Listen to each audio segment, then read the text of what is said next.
跟着我来。往前走，往前走！来，你们看，这就是新加坡最著名的鱼尾狮。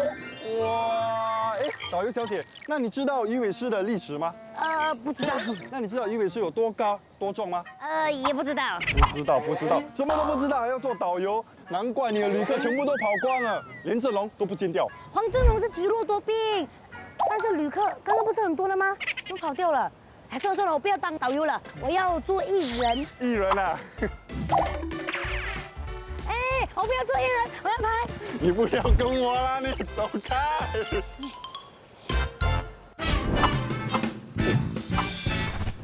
小岛国大发现。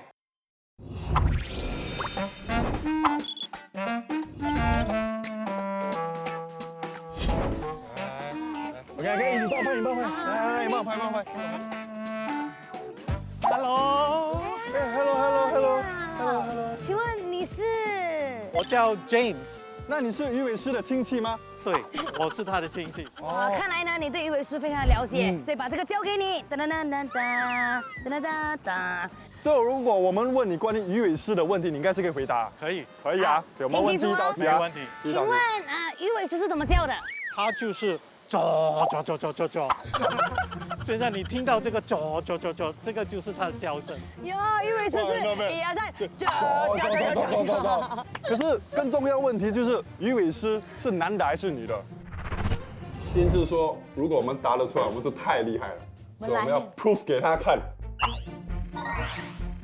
你们知道鱼尾狮是男的还是女的吗？这个头是公狮子，下面是美人鱼。可是美人鱼会是男生吗？因为门面不懂是公的还是母的嘛，但是狮子毛发比较茂盛、很长的，就是公的。对，所以我选择公的。那你选择公的话呢，我就觉得她是女的。没有，我觉得有男的跟女的。比如说这个是男的，这个是女的。有可能比较小的是女的，然后比较大只的是男的。我开始欣赏你的胡说八道。请问你是公的还是母的呢？鱼尾狮呢，它是一个想象中的一个动物，所以呢，基本上没有男或者女的。哦，就是说，鱼尾狮是没有性别，是凭空我们个人想象。你要说它是男就是男，说女就是女，对吗？对了。我还有问题我想问，因为我们都知道这个鱼尾狮是新加坡的象征，但是我们不懂它的由来。其实鱼尾狮的历史比我们国家的历史还要长。哦，新加坡是在哪一年独立的1968。错，1965。对了，我们国家是在1965年独立。那么鱼尾狮呢，是在1964年由新加坡最旧的一个水族馆，叫范克里夫水族馆的 Mr. Fraser 所设计的。然后呢，我们旅游局就把它作为一个旅游的标志。可是我不明白为什么是狮头鱼身呢？因为新加坡是叫做 Singapura 狮子城，所以呢，新加坡的代表就是一个狮子头。鱼的尾巴呢，是讲述在很久以前，新加坡是一个小渔村，现在已经发展成为世界上最大的一个海港之一。哇，这样听来真是了不起呢，好伟大哦！可是我想问，这个鱼尾狮到底有多高、有多重啊？鱼尾狮呢，它的高度呢是8.6米。哇，8.6米等于4个澳门。14个你啦！一直讲，可能你的老婆一定比我矮这样。哇，人做很好啊，幸福是你啊。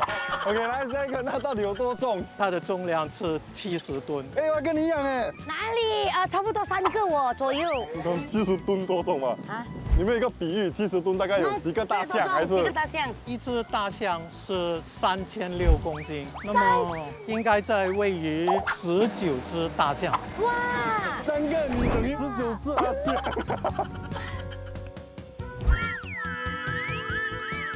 那我在想，这个鱼尾狮这么重这么高，应该不会搬家吧？有搬过吗？它原来的位置呢，其实在新加坡河的河口。那是在1972年的时候，到了2002年呢，它就搬家。那为什么它要搬过来呢？在那边不可以吗？因为我们盖了一条新的桥，阻碍到它的视线，所以呢，旅游局呢就决定把鱼尾狮从那边搬过来这里，而且在旧的那个地方呢，你根本拍不到鱼尾狮，所以呢就要搬到新的地方。那么它的背景也比较好看一点，因为这个是我们的中央商业区。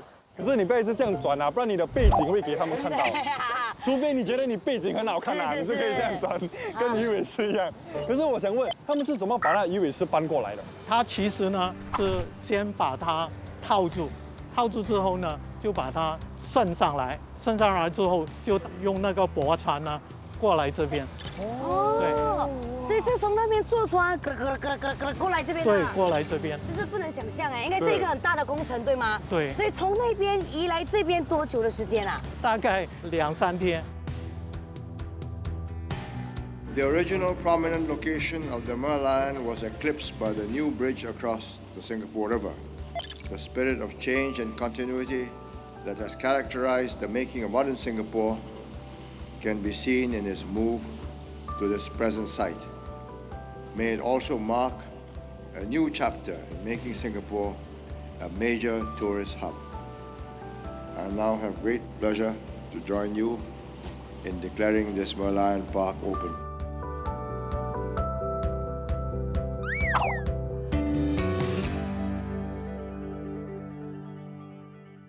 来，我来考考你们。你知道这个鱼尾狮它是用什么来做的吗？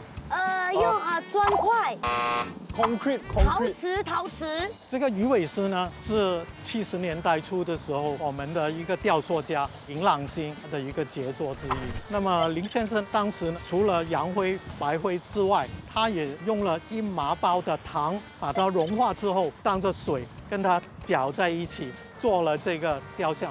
所以你看它非常的可爱，笑容也是很甜甜，对，甜甜的白糖制作。那不会惹蚂蚁吗？不会，因为成分不是很多的糖，大部分是洋灰跟那个白灰，所以呢，经过这么多风雨，它还是没有问题，屹立不倒。对，这个是在一个访问之中呢，雕塑家呢他就讲到这个秘密出来。哇，真的很有趣耶。那到我考回你了，我有一个很严肃的问题。来吧。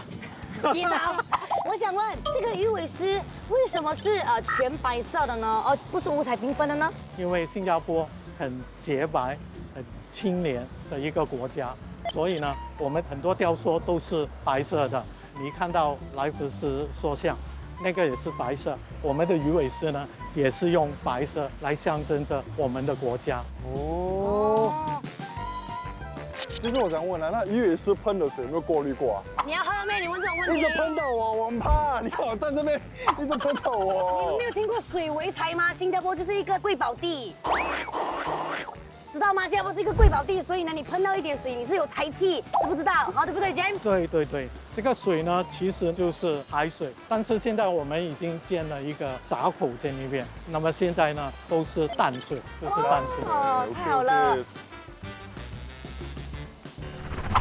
我们常常漠视身边一些很熟悉的东西，比如这个鱼尾狮。对，它的地位那么重要，我们今天才对它有进一步的了解，真是不好意思啦。Sorry。给你打个卡，耶！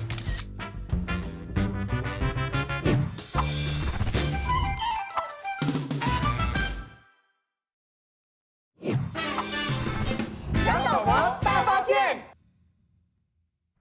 大令嘛，好 ，OK， 来。大鱼尾狮旁边有一只小 baby， 请问你们知道这孩子的身世吗？孩子有什么身世？为什么又问我们这种问题？你们是认真的吗？什么意思？他已经过世了吗？去世了吗？哎呦，好难过。身世啊，不是问你有没有去世。哦，我懂了，是因为他那个圣淘沙的那鱼尾狮被拆掉，他怕有一天这个海尾狮要拆掉，所以就让它生了多一只出来，所以这个长大后还可以 take over 的。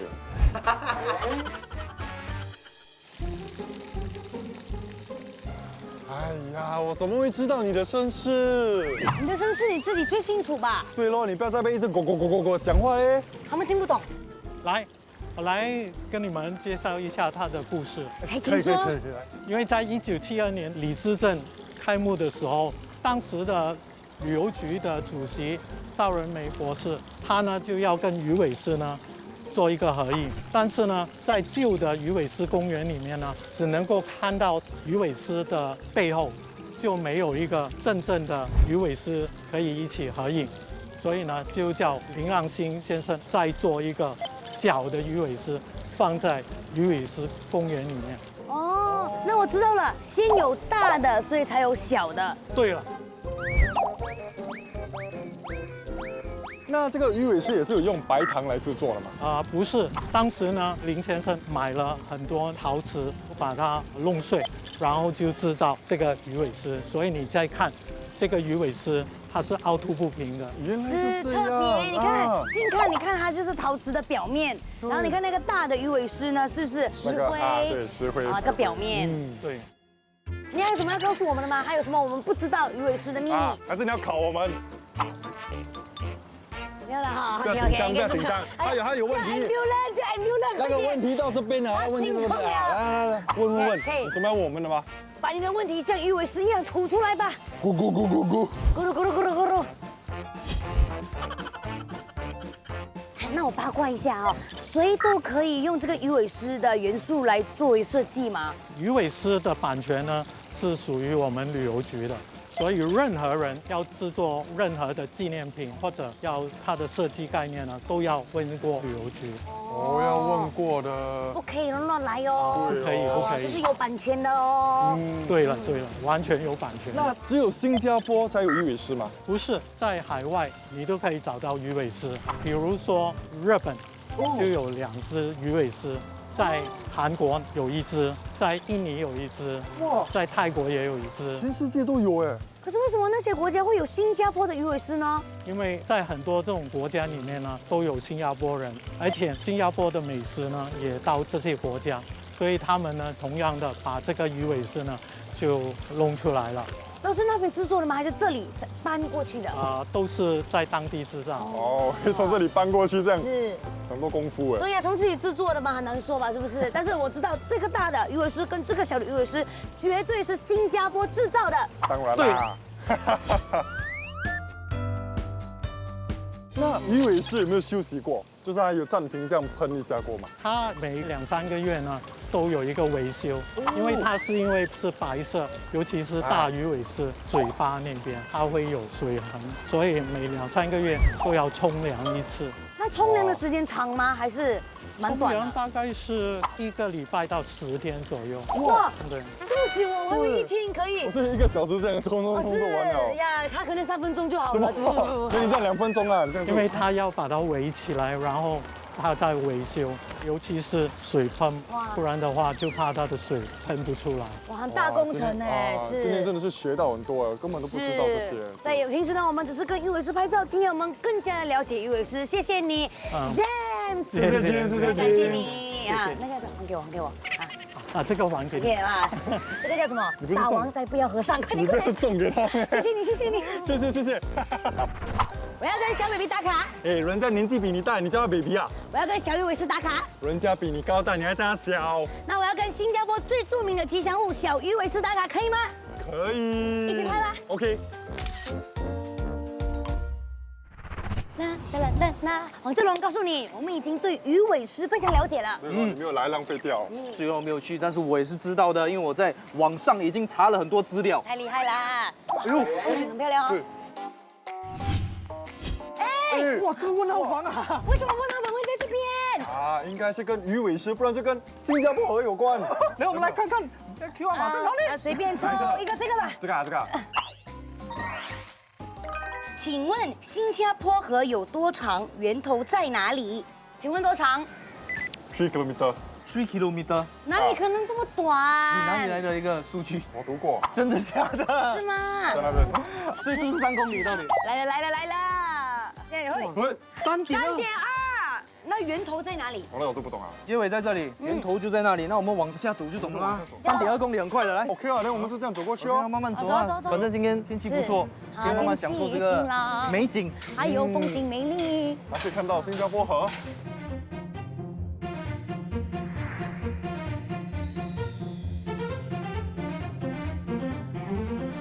还要走多远？不知道哎。应该差不多快了。信息连连 QR 码，就是这个了，我们找你找的好辛苦应该是到啊了！来拔出来。我们来 scan 一下。来扫一扫，来来扫一扫。扫一扫。根据官方记录，新加坡河上游与亚历山大水道相连，以金生桥为分界，所以新加坡河的起源就是从金生桥开始。这就是答案呐。这里就是源头，金生桥就是源头。所以那里是新加坡河，这里是金生桥。那对面就是亚历山大水道。我们终于知道了，我们长知识了哦！新加坡河的源头呢就在这里，金生桥这里啊。是，然后新加坡河总共有3.2公里那么长哦。那今天学到什么？学到了，你的左边有多一个 QR code。哎呀，还有多一个，还有一收工。个，我拿进来，我拿进来。来，这个问题是什么呢？哇，没有最长，只有更长。哎，这个不是问题哦，是知识哦。 OK， 来。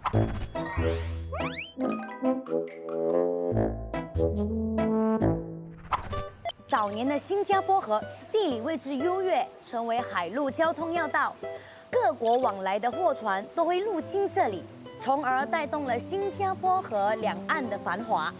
常年的聚居与经济活动，使新加坡河变得污浊不堪。1977年，政府耗资1亿7000万元，进行了历时10年的清河运动。有了干净的河水，才有条件开发河岸景区，让民众与外国游客可以享受美丽的新加坡河景色。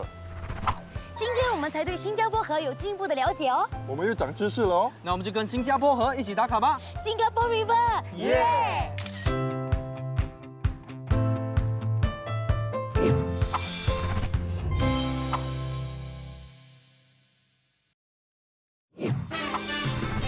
小岛王大发现！下雨了，下雨了，赶快跑！啊，下雨了还可以还有给任务，这是 QR code，来，快赶快扫一扫。请问新加坡最长的河是哪一条河？提示10 km。我应该知道在哪里了，差不多了。哪里的我猜一下啦。你不要猜对嘞。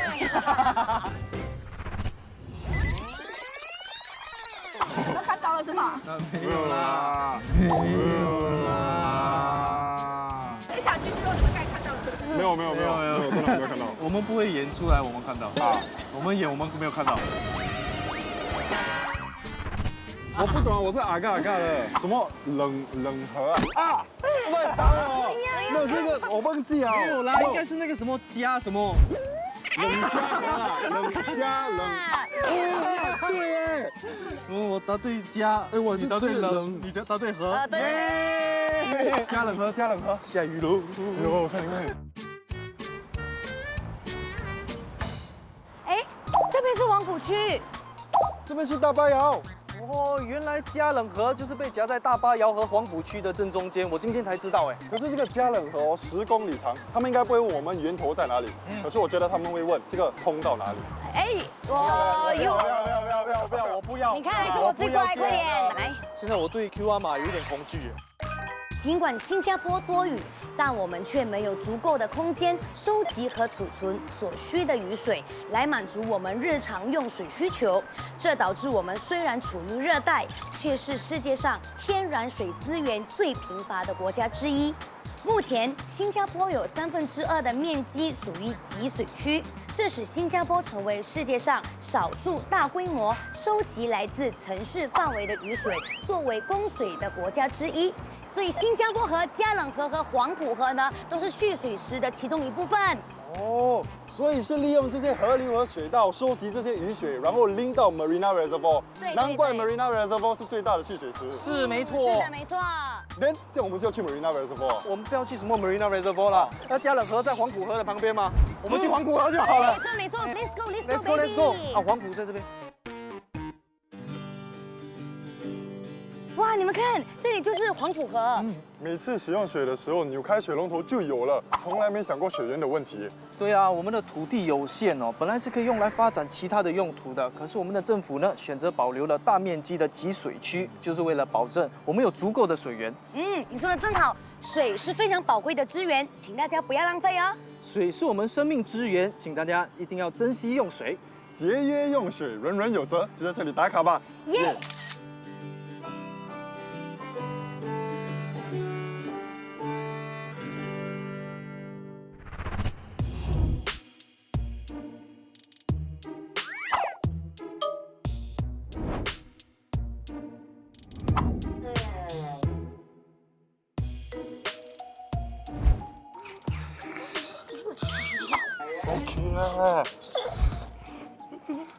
！Hey bro, good morning. Good morning. 你们迟到了，工作第一守则就是不能迟到。可是我们今天又不是来做工的。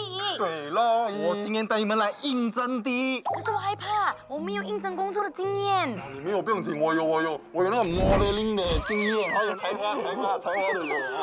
不要讲，你才华只是第2名，不是冠军。第5名更不用讲了。就让我冠军来给你们介绍这里的工作环境。这里环境好，工作福利棒。哪里？就在滨海湾金沙啊！哇 ，Let's go 啦！快点，走，滨海湾金沙，你不要走咩？快点。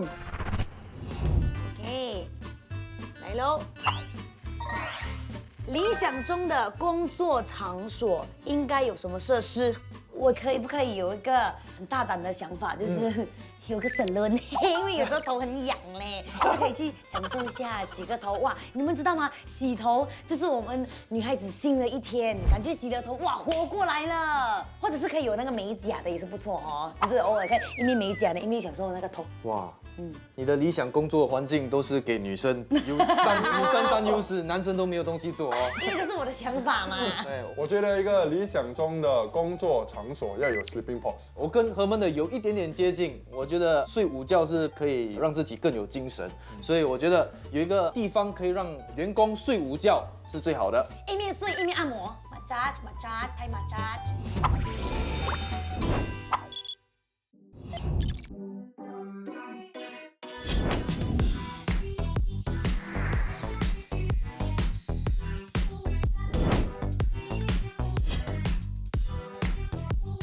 我们要准备什么的嘛？不知道，啊，我很紧张。准备好心情哦。我没有应征过。等一下，这个环境不错哎，怎么样？有没有兴趣？哇，怎么样？很多衣服哎，好喜欢。啊，这样就进去啊？奇怪的，这样就进去。请问你是主管吗？我是 Helen， 请问有什么可以帮到你吗？嘿，姐你好，你好，请问你这里需要请人吗需要，你有兴趣吗？ ？No 吗？ normal， 人家问你，你讲 normal， 你不要，我要，我们可以进去吗？请进来，可以。我要去，Helen姐，我要去。要，刚才不是说不要去？你看这个就是我们的输送带，哦，所以这里都是所有员工的制服啊。对，啊，哇！滨海湾所有员工都来这里拿制服，是我们就是负责把衣服洗干净，放回那个袋里面给他们用。哦，那一天总共有多少人来拿衣服啊？我们一天都有几千个员工来拿衣服，每天我们都要把差不多11千的衣服分配给全部的袋。11千？我还以为他讲11件，可是是11千件。哇，真是叹为观止哎，太多衣服了吧？全部都在移动，你看，红色、绿色。哇，这是我这一辈子看过最多衣服的一次。高的人不可以在这边做工哎，为什么？在拿衣服，这样可以。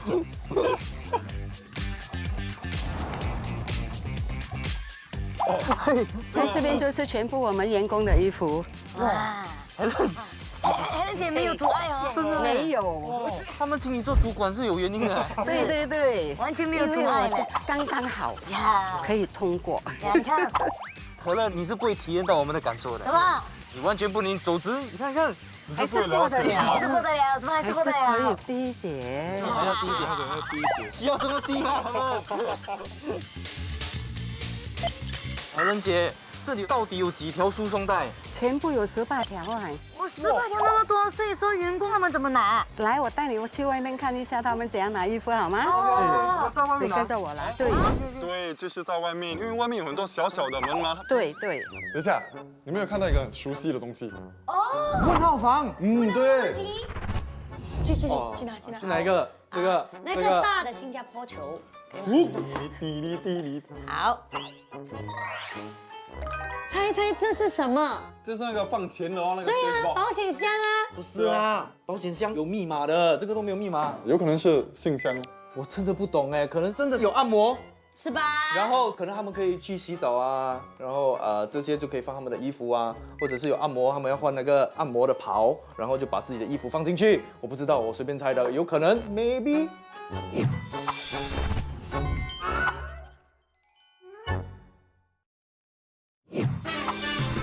小岛王大发现。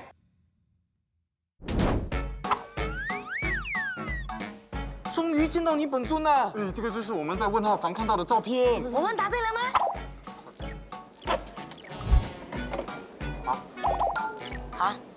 所以是对还是不对？好像是错。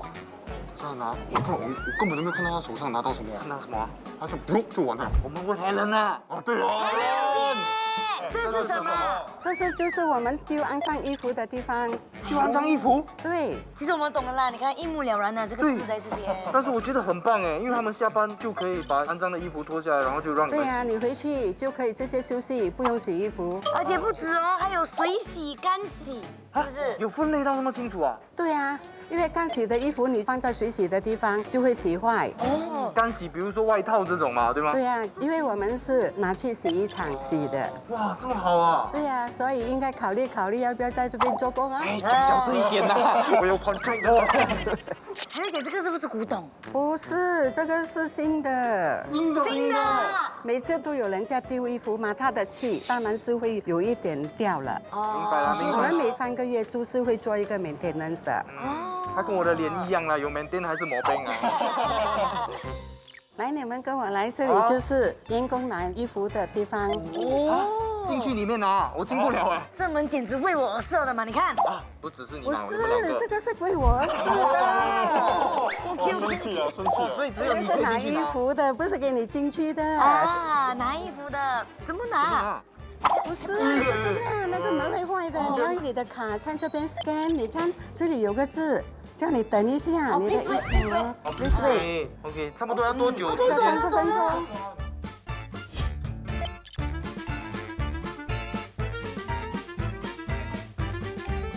Open door when green light on。对，这里可以开了。慢慢。还是哇，他的眼睛在这里。认主人哈。怎么突然还有那个骄傲的眼哦，对神？啊，很好哦。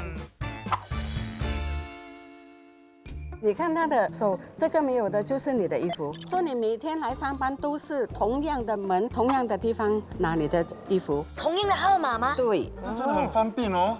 这样没有这么容易出错，来拿出来看看。哦，你们看这个007是这个7号门，然后这个18号是位子号码。哎，我真的觉得这个科技非常棒哎，因为这里的员工真的非常多，如果大家一起排队来拿衣服的话，哇，那个队伍应该很长很长啊。是，所以自动化，你看多么的伟大，省时省人力。是，可是最重要就是戴的时候他们是怎么知道这是你的衣服？是这个了。糖果，哎，button，纽扣。这个明明就像一个 button，不是吗？你烂呢你，它明明是糖果。哪里是？什么？哎，这个好吃的。明明是糖果啊。哎呀，你看吃到这么老了还在捉弄你哈，是不是？对了，没大没小。我只是想要吃进去，然后 scan 我衣服一直出来这样。那没有啦，跟你开玩笑的，正经一点来。所以这个是叫做晶片。对，我们的 RFID 晶片，每件衣服都是会缝住这个晶片。这个晶片的好处就是说，可以让我们知道这件衣服是在洗衣厂或者是在我们金沙，而且知道这件衣服已经洗了多少次。多少次你可以知道？是。对，如果是看到它的记录里面已经是150次的话，我们就会换一件新的衣服给他。哇，好像比如说在洗的过程，这个镜片可能掉了，你从这边还可以知道这位员工的衣服是在哪一个袋。有没有不小心放错地方过？会，但是我们知道那个衣服是哪一个部门的，看的时候知道有看到别的衣服，我们就马上去看那个袋是不是挂错。哇，这样如果我随便拿一件让你认，你认得出啊？我认得出，真的啊？真的。不相信？我不相信，这一件，这个是我们的餐厅 Koma 的衣服。这个我知道 massage。不对，这个是我们餐厅 Rise 的衣服。那这个不要跟我讲又是餐厅的，这个是我们的 casual labor part time 的。Security。这个谁也会 I know security。对，真的很厉害哎！你到底在这行做了多久啊我在这里已经做了11年了。？11年？滨海湾金沙有11年吗？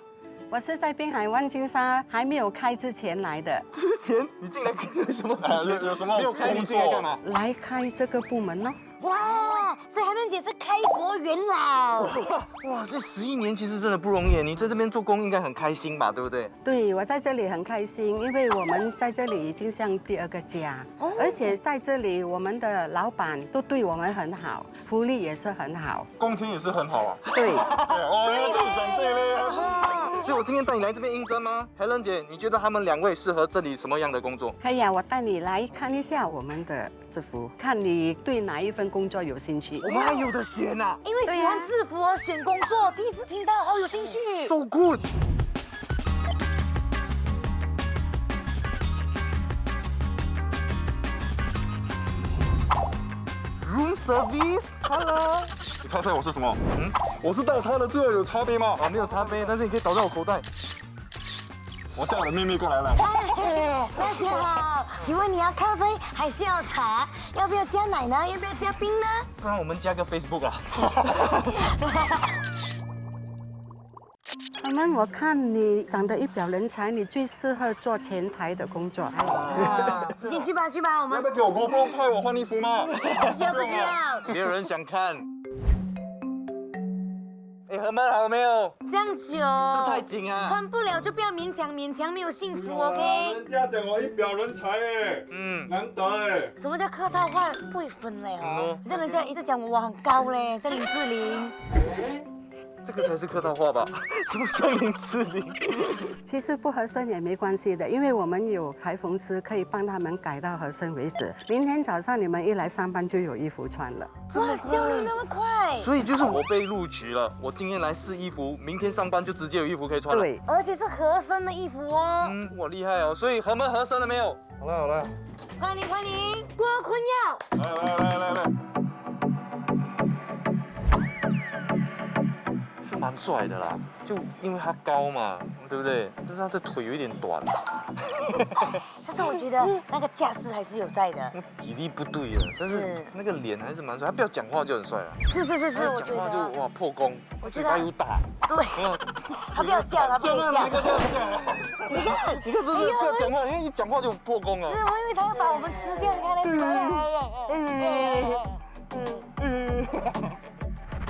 今天大家在这里打卡，这个员工出入的地下城可是很多外国媒体来拍摄跟介绍过的哦。单单这个制服部门就很有看头了吧？我要在这里打卡，耶！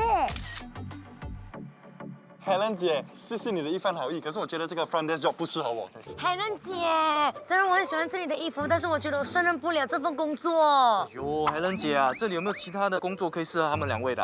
有，我相信我们的员工餐厅应该是有缺人，你要不要过去问他的主管 Richard 呢？呀，员工餐厅啊，有的吃，有的喝。要不要，有可能是我最喜欢的工作了。哇！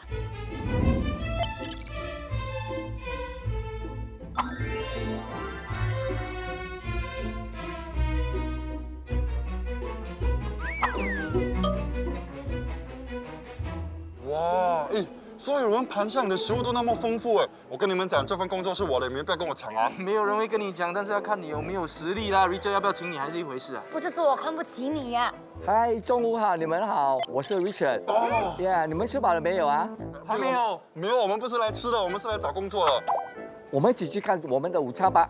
哦，也可以啦，也可以。有什么好的吃啊？有西餐吗？你看没有志气嘞，想要来工作。他除了会吃会睡，还会做什么？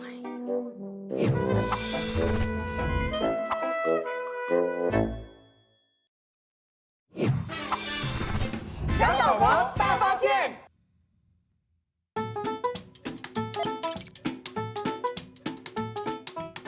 哇！喝到好兄弟。很好吃这个。哇，可是我想问啊，这里有几个员工？我们这边有45位员工，因为我们一天大约有供应15000个热餐，从早上6点开始，早餐、午餐、晚餐跟夜宵，全天是供应24小时了。那都有些什么菜色呢？哦，我们这边有中餐、西餐，还有一个是清真美食。哦，所以是素食吗？清真？清真不是马来同胞吃的清真，对。哇，是啊，以为 Steam 嘛。因为 steamboat 嘞。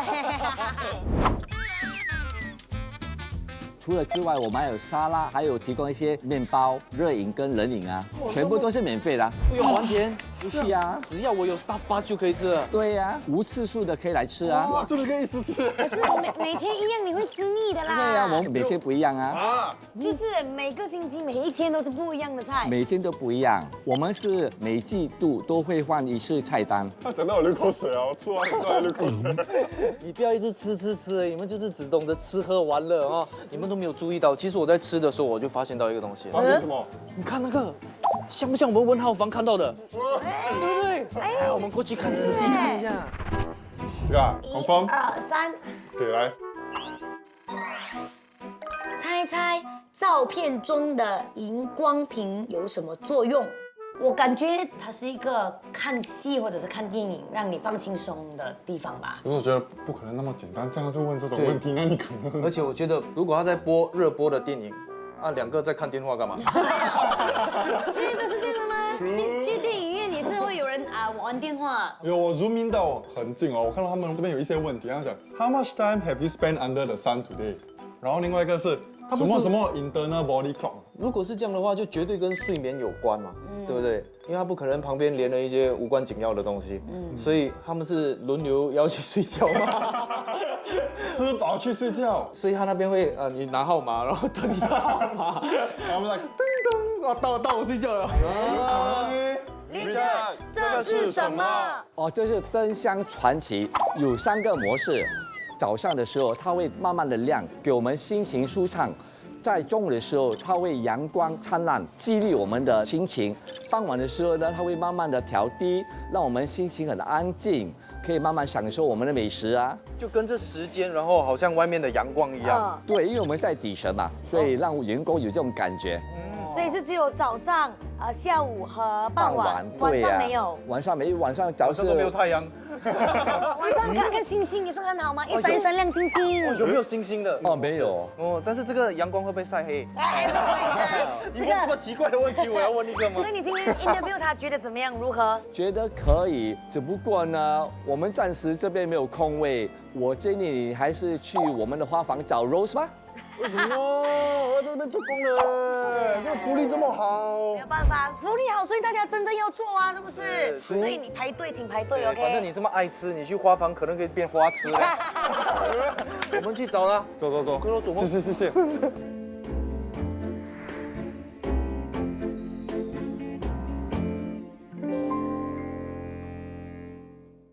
阳光可乐，你很奇怪，为什么带我们来男厕所？男厕所我们没有来过吗？而且你是女生，怎么进来男厕所？我是被允许的情况底下进来的，而且呢，在我稍后这扇门是秘密小房间。哇！有床呢，哇！哇，他们的梦想哎，这是一个休息的房间。这么好啊！当然，我们可以尝试躺躺一下吗？不可以啊，因为不可以啊卫生的关系，说我们眼看，然后屁股不要坐。哎呦，但是看起来很舒服嘞。是，而且你看那个冷气，那个温度刚刚好，所以在滨海湾金沙工作，其实真的福利非常棒。非常好，太棒了。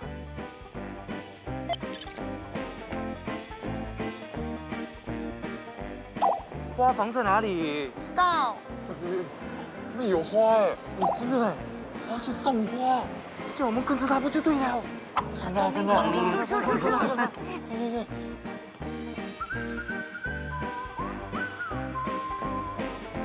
哇，这里就是花房。是滨海湾金沙花房，没错。哎，那边有一个女人在插花。对，她叫谁她一定是 Rose。你好，你好，请问你是负责人 Rose 吗？对呀、哎，这里花都特别多嘞，而且有一个花的香味。是我只是非常好奇，为什么这里会有一个花房？这些花都是供应给谁的？我们的花房供应给客房、酒店堂、商场，还有餐厅。所以滨海湾金沙的花都是这里供应的，对呀、所有的对呀、啊，但是这里不大哎，其实这样你们一天要插几盆花？我们一天大概要插20到30盆的花。大大小小的花，对呀、如果这样大大的一盆，你需要花多少时间去插？差不多25分钟。 25分钟很快哎。可是你看后面这些2到3个小时。哦，一个人吗？没有啊，我们会分工合作。那你们团队有多少人啊？我们有10个。那2到3个小时也是很长的时间呢。很长哎。可是我觉得这里的花房的花都很新鲜，哦，所以你对，要我想尝试。哦，可以啊，不知道有没有这个机会？对呀、有。我会插花的，虽然你不要看我貌美如花嘞，像一个花瓶一样，但是呢，我越来很会插花的。你们让我试试看，可以。有什么花是不要了的吗？可以让我试试。你不是很有自信吗？为什么交给你不要的花？你先拿叶子吧。哎呀，这给你。真的给我叶子嘞！我看先你插的好不好？你先把那个剪掉。你教他就好，给他自己弄。 OK。怎样你？怎么全部草的嘞？没有花的。来，花来了。 Ross，啊我觉得这样不可以嘞，一直在帮他。对，你要给他自己你要给他自己弄 OK，你自己来。我知道你不放心，但是你还是要给他自己弄一下。除非你这个花很贵啦，你怕它整错这很。贵。没关系，你自己发挥你的创意，看你放哪里，让观众看一下我这个角度。哎呦，你把人家的花弄坏。他刚刚有说这个花很贵哦。对不起，Ross，我不小心，因为我想要把它熬过来那这份工你不可以啦。你要认真。哎呀，没有啦，这一朵其实我是想要放在我的耳朵啦，这样。可以。哎，我觉得可乐这样插是不可以的，没有美感。我觉得你应该 stop，你不要来越弄越多花掉。我跟你讲，不会，你自己看看你的作品，过程不跟人家的重。要，最重要是结果。快点拍，对啦。哎，老实说，你这个比我家楼下的杂草还乱。 Ross，你觉得这样 pass 吗？我调一下啦你不用挑不用挑我要靠自己。你觉得给我多少分就多少分，50吧， ，50。及格啊！刚刚好。那你觉得这盆花可以放在哪里？放下厕所吧。这是我的厕所。妈，你女儿插的花只是放厕所。所以很好。那你们摆花的时候是根据你们的创意，还是根据各个部门的要求？餐厅有餐厅的要求，酒店有酒店要求，好像是他们又喜欢用什么颜色，我们就标那个颜色给他。这个酒店的客人会不会从花房订花呢？有啊，酒店的客人他要求婚，他给我们订了1001朵的花。哇，超级无敌大！你们看，你们看，整个 screen 都是花。是那多重啊？很重，那个时候我们不能扛，有没有就风力帮我们扛起？这么重，那你们不是很难完成那个插花的过程？会啊，可以啊，我们可以做啊，我们全体10个人啊，全体一起合作，一起合作咯。哇，我想象一定是很壮观的，那是个玫瑰。所以你想好了吗？你要不要在这边做工？哎，不是他想好了吗？是 Ross， 你觉得他可以在这边做工吗？ True。什么脸？哎呦，脸你看我的脸怎么办？好了，我觉得我还是不适合做这个插花的老师啦。插花的工作而已啦，老师是工作没做他了。是。那既然你说了这个只有50分，那我就把它带走了哈。可以，可以啊，带吧带吧。老板有没有在看？谢谢你，电话联络。我知道滨海湾金沙是新加坡的地标，也是新加坡的骄傲，但我没想到地底下还有一个 underground city 哦。对呀，今天我们参观的只是一小部分而已啊，还有很多部门我们都来不及去看，因为这里真的是太大啦。对了，我们要快点打卡，我要去那个便利商店，听说有可能会有 staff discount。哎呦，那就快点打卡吧。 OK。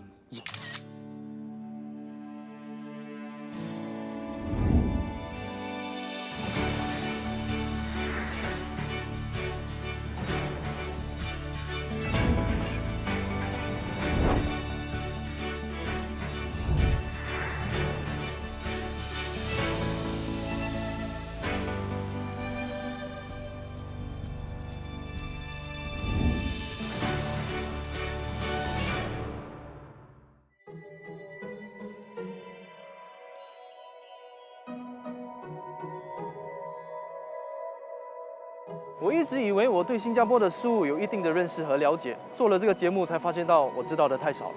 是了，不要以为平时我们笨笨的，好像很无知一样，其实我们是为了节目效果，不是真的一点都不懂的。Just kidding。是吗？那13除以3等于？哎，这有斌哥啊，有答案了，2。你看哦，就是这样。但是很多时候我们把很多东西当做理所当然的，所以就会忽略掉。以后一定要多看、多听、多了解。说的没错，不要只顾着低头看手机，要抬头看看四周。对，要多留意身边的人事物哦，才会有所发现。其实新加坡是很精彩的，小岛国大发现。小岛国大发现2什么时候会拍？ GoPro 来，但是节目有2、3、4、5，主持人不可以换哦。如果第2系列不是我们的话，就不拍。我们不拍啊，他们照拍。他们照拍哦，我们不拍，他们照拍。你们不拍啦。但是不可能找凤姐的嘛，不可能找亮哥，因为他们太聪明了，不用去找答案。对，他们问浩方直接讲答案出来了。他们还可以解释给你听耶。当场他们就是给那个 info 啊，而且找人家给 info。对，我觉得不需要再换主持人了，因为我们3个在一起，我们就是舒服状态。小岛国大发现2 Curiosity 2 Small Country Big Can See Wait for us。